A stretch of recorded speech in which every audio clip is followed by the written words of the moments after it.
बाप ने कहा बेटे घर बहुत अच्छा है, लेकिन इसमें एक कमी है। कहा कमी? आज तक इतने लोग आए, किसी ने कमी नहीं निकाली, आपने कमी निकाली, क्या कमी इसमें है?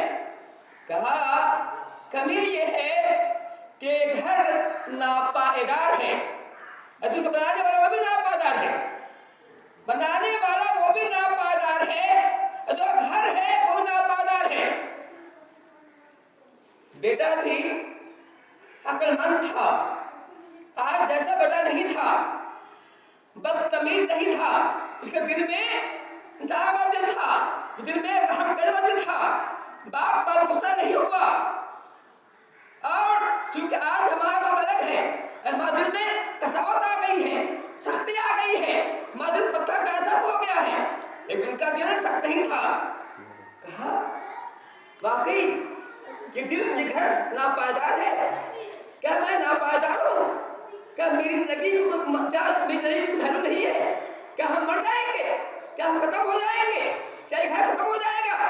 तो अब्बू जान बताइए, वो कौन सा घर है जो नापायदार नहीं है, जो पायदार है? वो कौन सा घर है जो असली है? कहा बेटा असली घर जन्नत है, असली घर जन्नत है, पायदार घर जन्नत है। इसकी भी फिक्र करो। ये घर जो तुमने बनाया है, इसमें दिल पर खर्च किया है, ये नापायदार है। तुम कौन जानता है कितना तुम जियोगे, तुम्हें इसका भोग करना नसीब हो कि ना हो, कौन जानता है?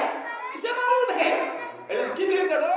वो घर जहाँ जो घर जो है खत्म नहीं होगा, जो मिसमार नहीं होगा, जो टूटेगा नहीं, जो हमेशा हमेशा रहेगा। अब वहाँ तुम भी हमेशा रहोगे। यहाँ तुम नापायदार हो, वहाँ तुम पायदार रहोगे। कहने मतलब ये है, इंसान ये दुनिया के पीछे इतना पड़ा हुआ है जो नापायदार है, वक्ती शय है। अब मरने को जिंदगी आनी है, जन्नत उसकी फिक्र नहीं है। जो पायदार है, हमेशा हमेशा रहने वाली चीज है, उसकी फिक्र नहीं है। इंसान कितना नाकाबिल, कितना बेखबर हो गया है, कितना इंसान लापरवाह हो गया है।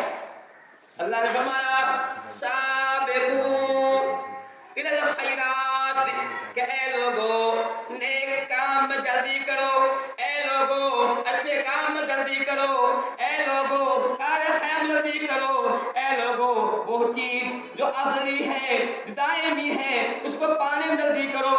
वहाँ उसके लिए मुकाबले सारे मुकाबले करो, उसके लिए पाने के लिए आगे बढ़ो।